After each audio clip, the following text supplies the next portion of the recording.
What are your thoughts on sin? Rhonda says turning away from God. Sin, what is it? Doing wrong? Not listening to him? Rebellion? Or disobedience? Stubbornness? Rejection? Bad attitudes? Yeah. Rejecting God. Opposite of God, Carla says. Rhonda says knowing what's wrong but doing it anyways. That's a good one. And you're all right.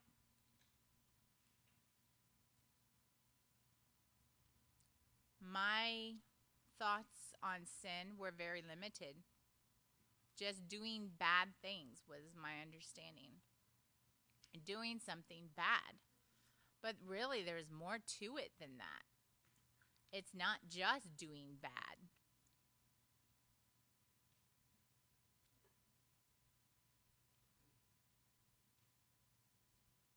TJ, could you bring up my first verse? It was Isaiah. The Isaiah verse. No. Sorry. It was Isaiah.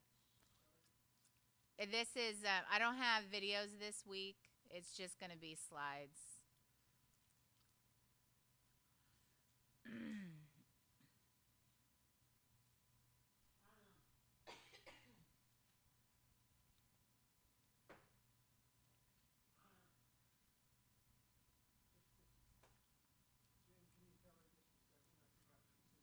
She said, hold on a second. He forgot that you sent him the verses. Okay. Just give him a second. He'll bring them up. Isaiah, Lisa says that's a sign for it. Yes, Isaiah. Isaiah 5. NIV version, please. Okay. Hang on.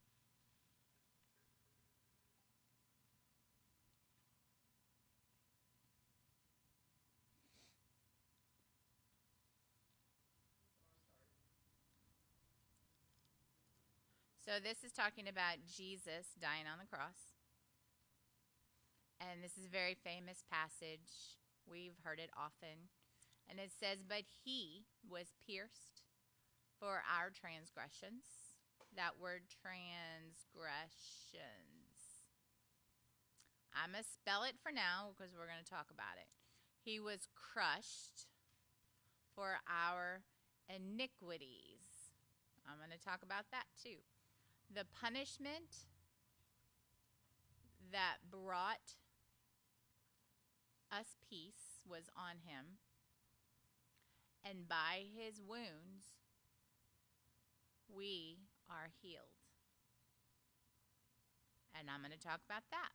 Okay, so I read this, and it doesn't make sense to me. My brain looks this and goes, okay, yes, but what does that mean? So I dug into it and found out. So the word transgressions, this means, in the Hebrew, the Greek, either one, it means breaking relationship or breaking trust. Isn't that interesting? Breaking relationship or trust.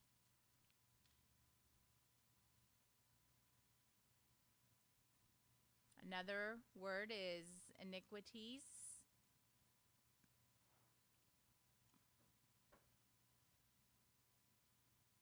And that word means a behavior that is off. It is contrary or,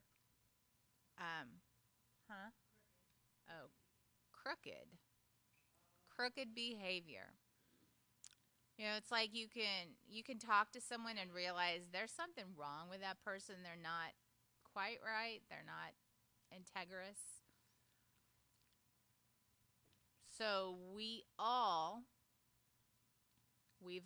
experienced breaking trust in relationships. And we've all experienced iniquities. And I forgot what that means already. Okay. We've all experienced behaviors that are crooked or off, right?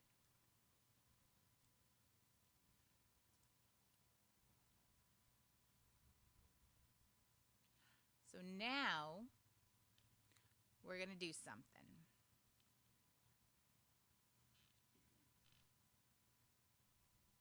As you can see, I brought something special. This is my son's toy.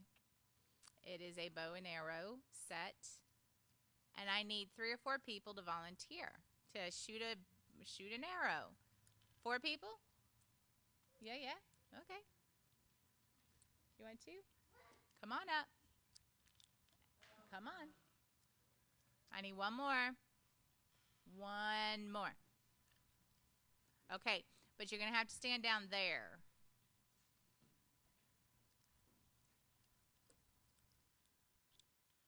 I need one more person.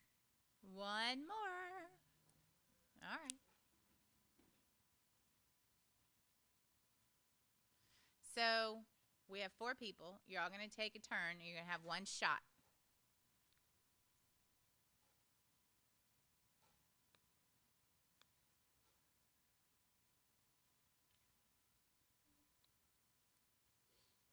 Okay. Now I want you to watch. Watch her. I want her. Watch what she does. May need to show her. Try to hit the target. You can stand wherever you want. The rest of you sit down so that we can all see Amy. Annie.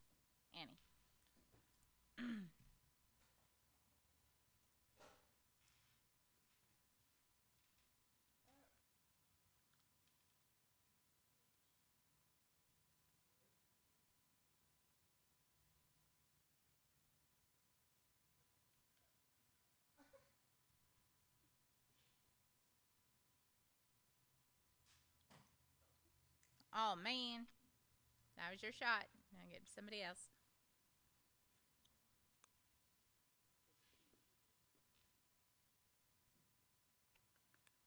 All right, Faith, we're all dependent on you. Oh!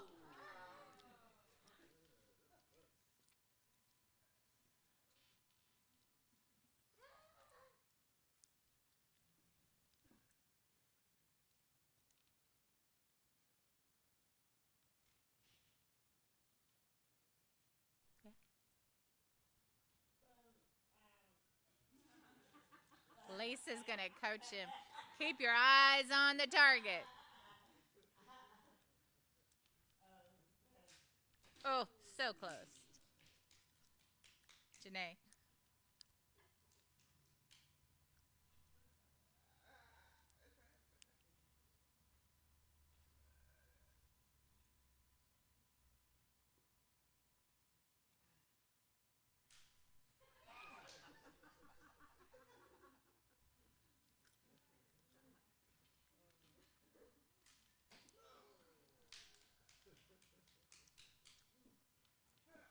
And I have to try. I've had a lot of practice with my son, so we shall see.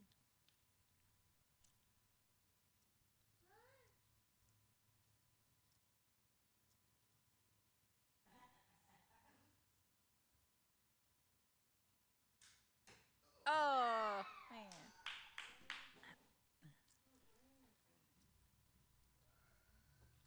Hey, I've done this before and I've hit it before, but not today. Anyways, you saw how hard it was to hit the mark, right? Unless you've, practiced and you're an expert and you've shot a lot of arrows, I'm sure somebody could do it. If you feel like you could do it, raise your hand. Anybody feel like you could do it? Yeah? Anybody? You think? You want to try again? All right, you can try one more time. All right, get one more shot.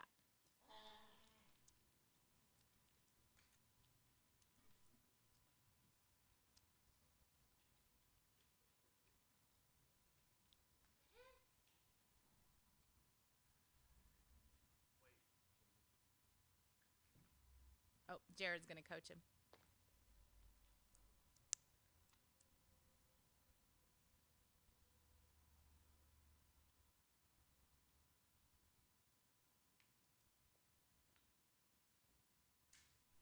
Oh, yeah. It's okay.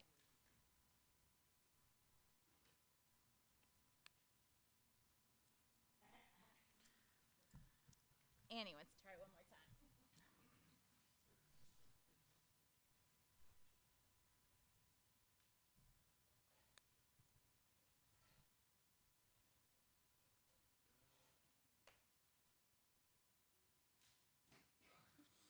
Oh, man.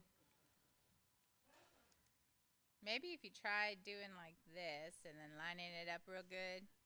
I did, she said. After church, you can try it again if you want. We can have it line. People can just line up and try it.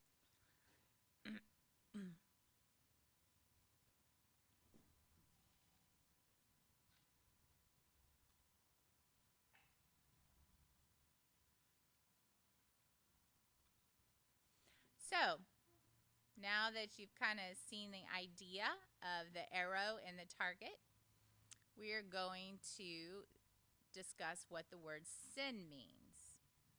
So this is the Hebrew and the Greek. And then we listed a bunch of things, right? That we kind of feel like are sin. But then the Hebrew and the Greek, they talk about God's perspective on it. And it's called failing to hit the mark or the goal, failing to accomplish the goal, missing the target. That is what sin means. Isn't that interesting? And I think that we've probably talked about that here before. And honestly, sin, this sign, doesn't really make sense to me. That. Did anybody have any understanding why that is the sign for sin? I mean, what is that? Annie added, it's like this. It's two. So, but still, what does that mean? I mean, what does that sign mean? Where did it come from? Jared says maybe for like leading horses. I don't know. I don't know why it's that sign that way. I was hoping somebody might have some insight on it. Maybe opposite of success. Hey, that's pretty good. Maybe. Opposite of success or accomplishing is this. That looks pretty good actually.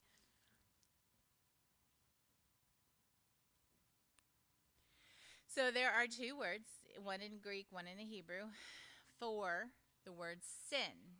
And that is that word. Hakta. And it means to fail or miss the goal. Like you just saw with the bow and arrow. And then the Greek word for sin is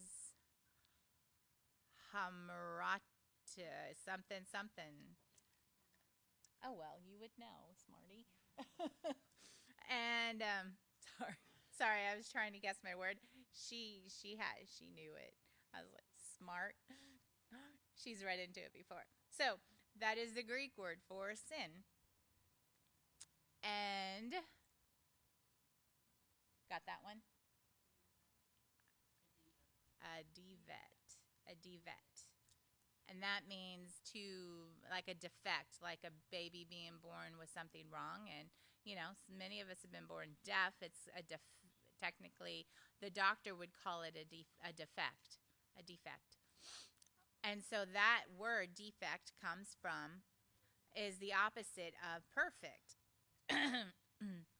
Perfect or defect, which is the opposite. Isn't that interesting? So, all of us have a defect. All of us are not perfect. We're not perfect.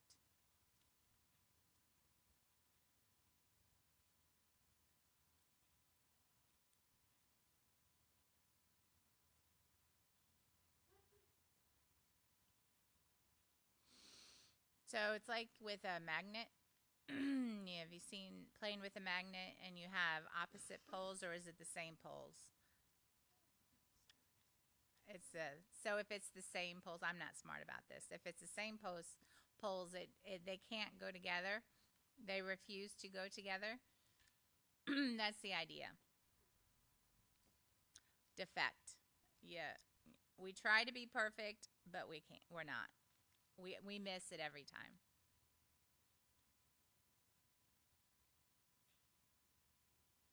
So sin is a failure to love God and love others. Half of the 10 Commandments, these are the most important rules written down in the Bible. So half of them relate to loving people, and the other half relate to loving God. And we have failed at all of them. And that is why many times in the Bible, God says, if, you hurt somebody, you've hurt me. We sin against a person, we're actually sinning against God. Because we're all connected. There's no separation, one part here, one part here. We're not separate individuals. We are connected. We're one. There are many examples in the Bible that show people who don't think that they're sinning, even when they really are. Sin, most of the time, means that we are deceiving ourselves. We believe we're doing good. We're doing good. We're doing the right thing. I'm a good person. But really, there's something off. And what is that? The Bible gives an example. Pharaoh, the king of Egypt. So Egypt is a country. It still exists today, but it also was there in Bible time, Egypt. And then the Egypt's king, same sign, is Pharaoh. And back Moses in the Old Testament, why did the Hebrew people leave Egypt? Why? The Hebrew, yeah. Why did they leave Egypt? To worship God? Oh, right. You're right. They left so that they could go out into the wilderness and worship God. That was one reason. But while they were there, were they free? No. They were slaves in Egypt. Because Pharaoh forced them into slavery. And they worked, they were slaves. They had no rest. They worked. They were experienced cruel treatment under Pharaoh. And did Pharaoh think that was a bad thing? He's like, no, I'm developing my country. I'm growing my kingdom. I'm building. I need them. I need slaves to work. It's a positive thing. But really, Pharaoh was wrong, because he caused the people of Israel to suffer to fulfill his vision. So Pharaoh is could be a picture of ourselves. I'm doing a good thing. Another example is Abraham and Sarah.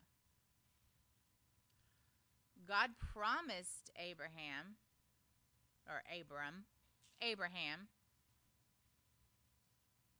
you will have many children. And Abraham was like, great. And then he waited for a long time, several years. And he got tired of waiting. and he thought maybe he needed to make it happen. So he slept with, who did he sleep with? The slave Hagar. Thank you. Hagar. Was she a slave or was she a servant? Yes. Yeah. And he slept with Hagar, and he had slept with Sarah, but then now he's sleeping with Hagar. So Abraham thought, well, this is good. God said I was going to have children. But it wasn't. It was not God's plan.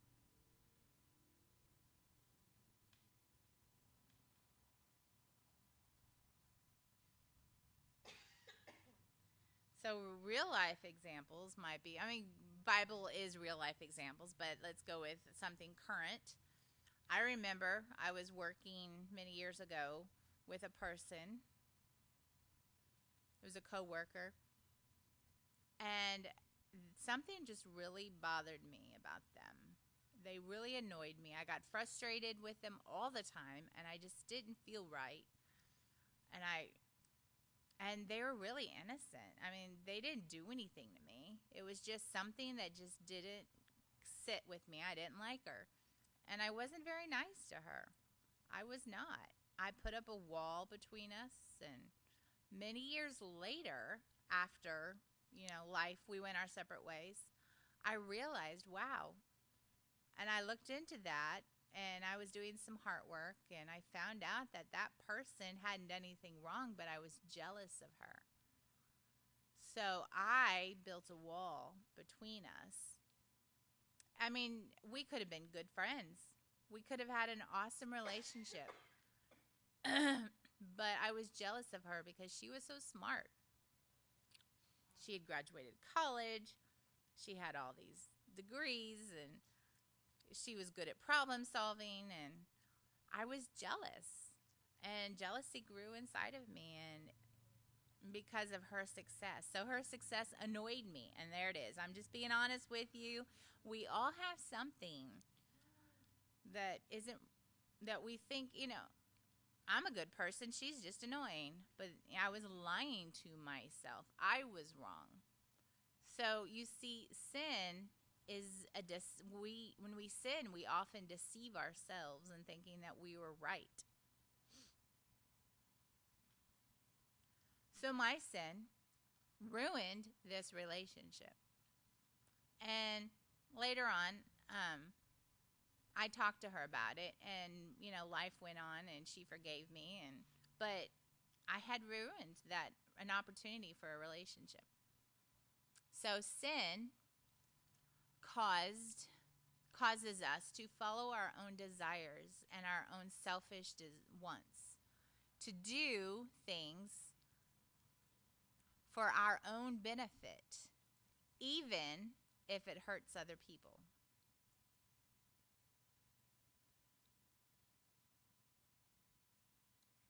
So in the New Testament, Paul talks about sin, saying that it's a power or a force that rules humans. Let's look at Romans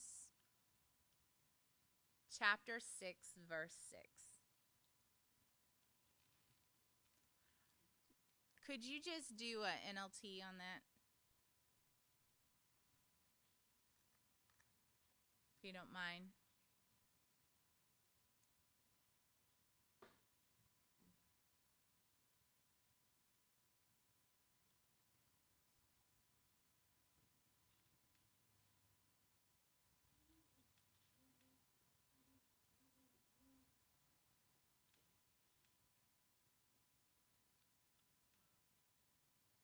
Did you hear that, TJ? Oh, he tried. It didn't work. Hold on.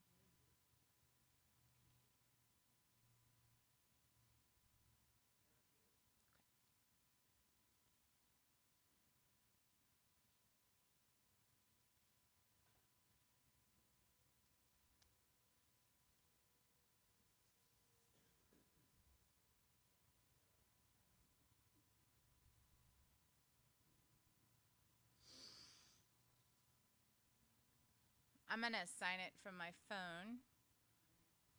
He said, hold on 1 second. We will. So we know that our old sinful selves, there we go,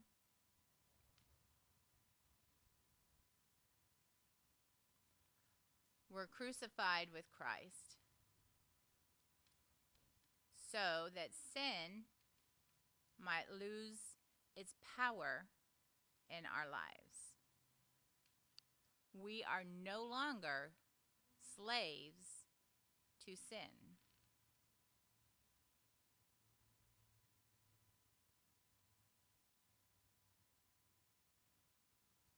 So sin in this passage is more like a power. It is a force in our lives.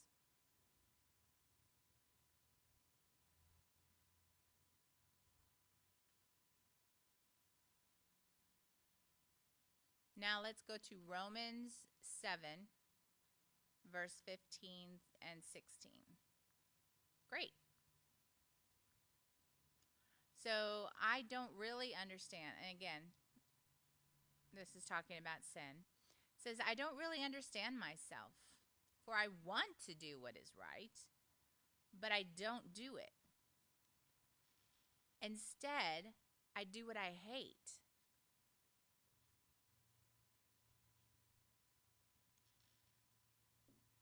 That's sin. And we've all experienced it. I want to do what's right. I want to hit the goal. I want to hit the mark, but I fail again and again.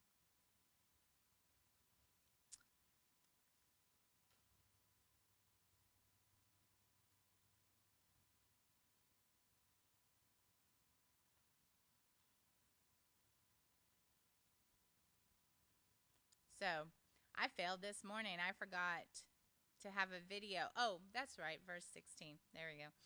I failed twice this morning. There we go. Let's back up. Verse 16. But I know that what I am doing is wrong. This shows that I agree that the law is good. So we have that feeling of conviction. And for me, when I do something wrong or I say something wrong, I will feel Holy Spirit, almost like a guitar string that gets plucked wrong and it's off key. And it's like, it just kind of sounds off. And that's how I feel it. I was like, oh, don't say that. Don't say that. Okay, I shouldn't have said this. I'm sorry. And so now I want to go back and get a video and put it out. It's a YouTube video. I failed this morning to tell TJ that I needed it, so I'm going to go back and show it to him.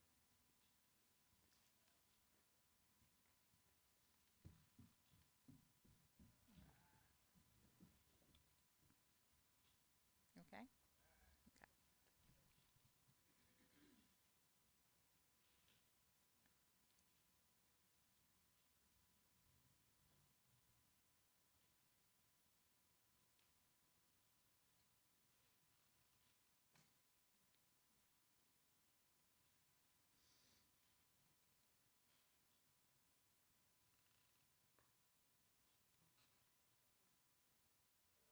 Why does the world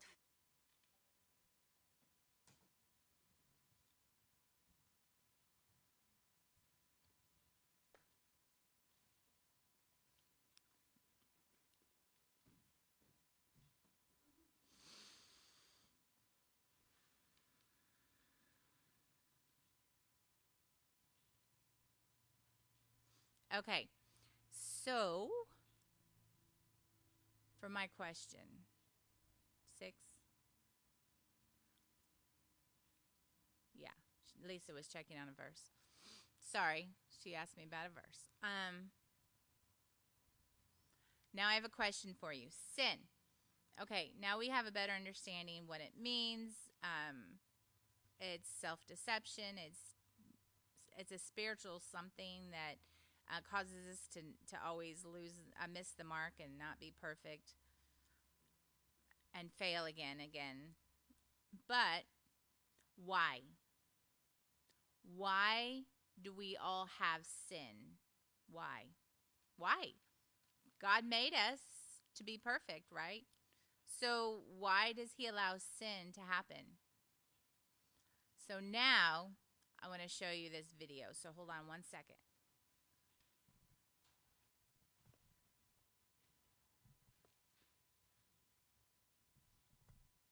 Now I want you to watch this.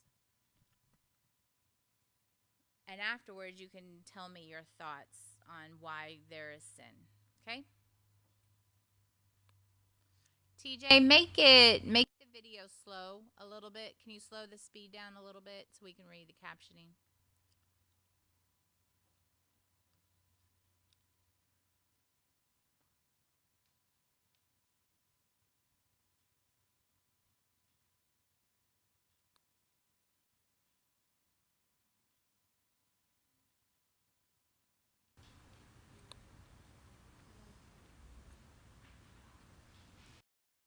So if you need it to be more slow, just let us know. Or you could just watch the video because it's very visual and storytelling.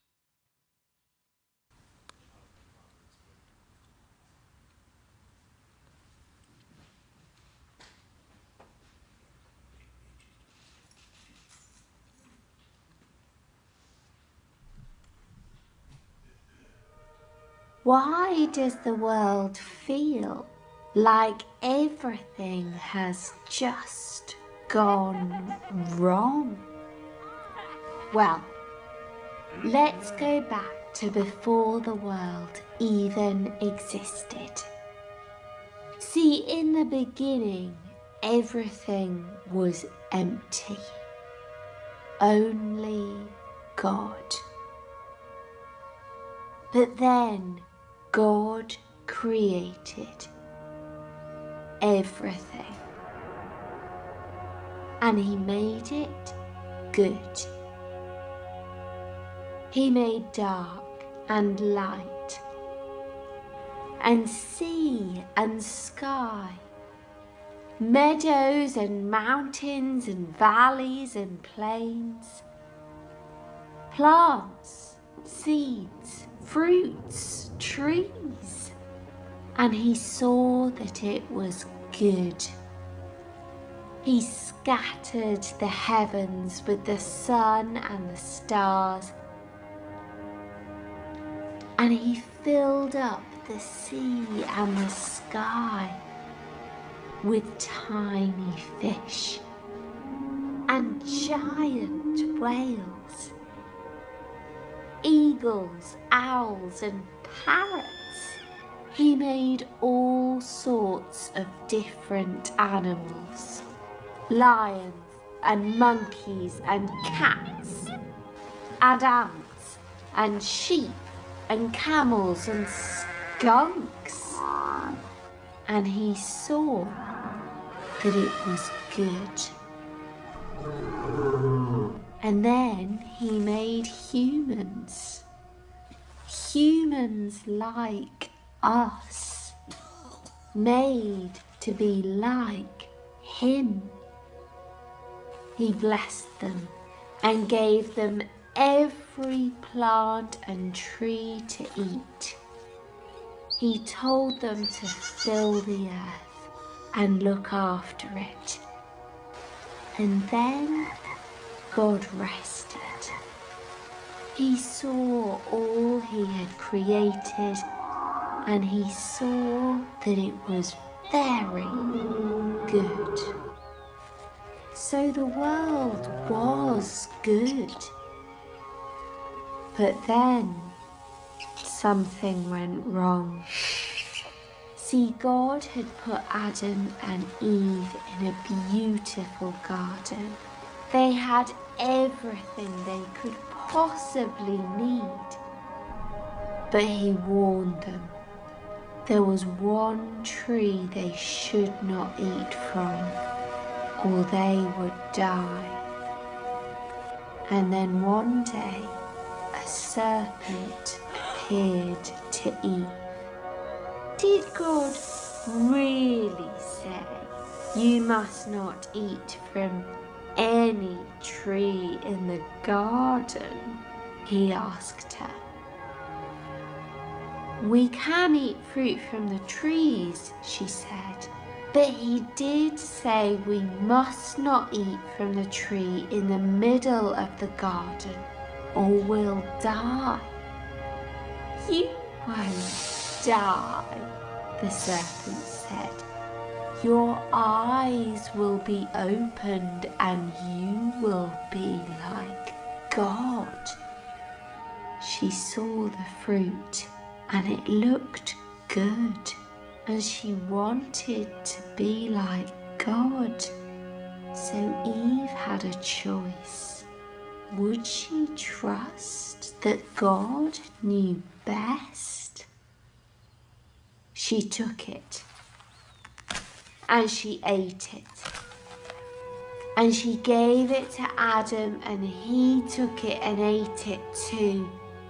And then their eyes were opened. But what they saw was not what they expected.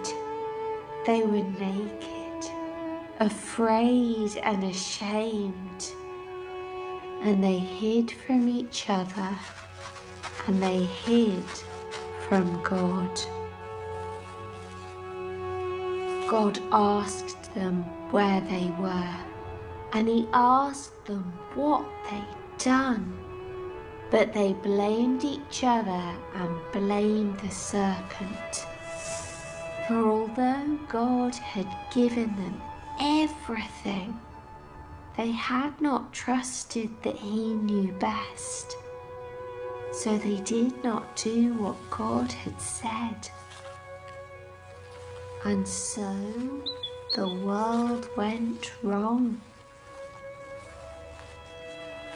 God punished the serpent and Adam and Eve, and he sent them from the garden. He said the serpent and the people would always be enemies. He told Adam and Eve they'd have pain and relationships gone bad and endless hard work and one day, death. But even in the midst of the world gone wrong, there was hope.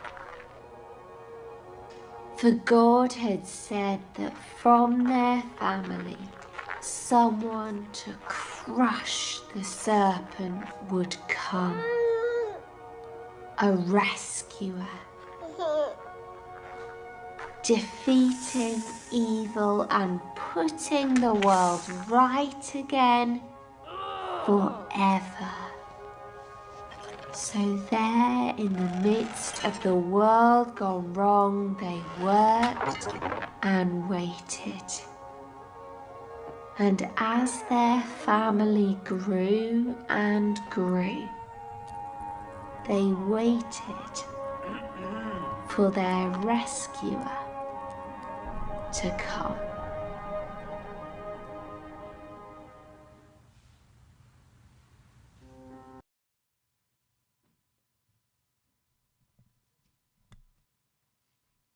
Okay. So what are your thoughts about sin? So what did you see different? I saw it, Lisa said. But how does this video relate to sin? It was a breaking, a separation from him. That is what I'm looking for, Carla. They ate the fruit, not the apple, the fruit. We don't know what kind of fruit it was, but yes, it was a fruit. They ate it. But why was that wrong? It looked like Jesus? Oh, well, where did you see that? Oh, at the end? It looked like Jesus? Oh, okay. The boy and the girl standing there.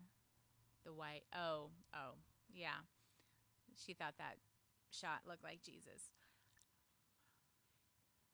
So when we don't trust God, we don't trust him, that's sin. Lisa says if we don't listen to him, yeah, they didn't listen to him. Right.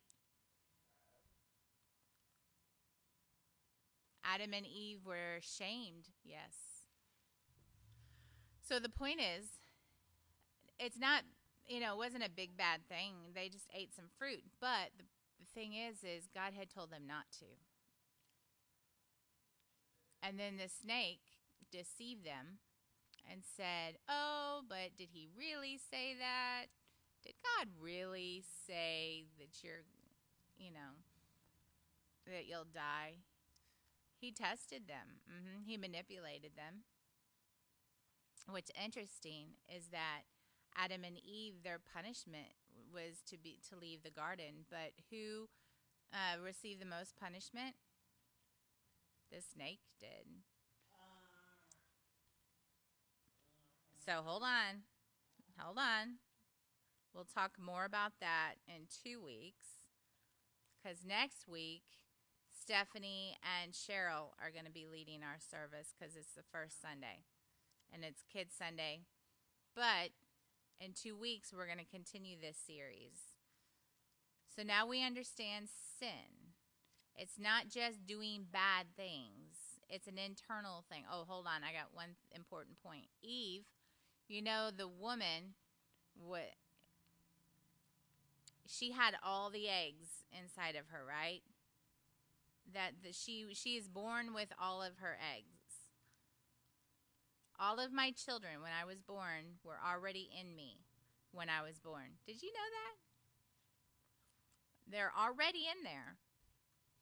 Eve took a bite of the fruit, and sin came into her, and that sin passed down to the babies that were already in her, the eggs, and therefore it goes on through the generations.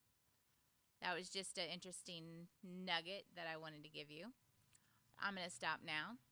In 2 weeks, we're going to continue more about this, about our Savior, and why Jesus had to rescue us. Why did we have to have a mediator? Why did we need a rescuer between us and sin and all of that?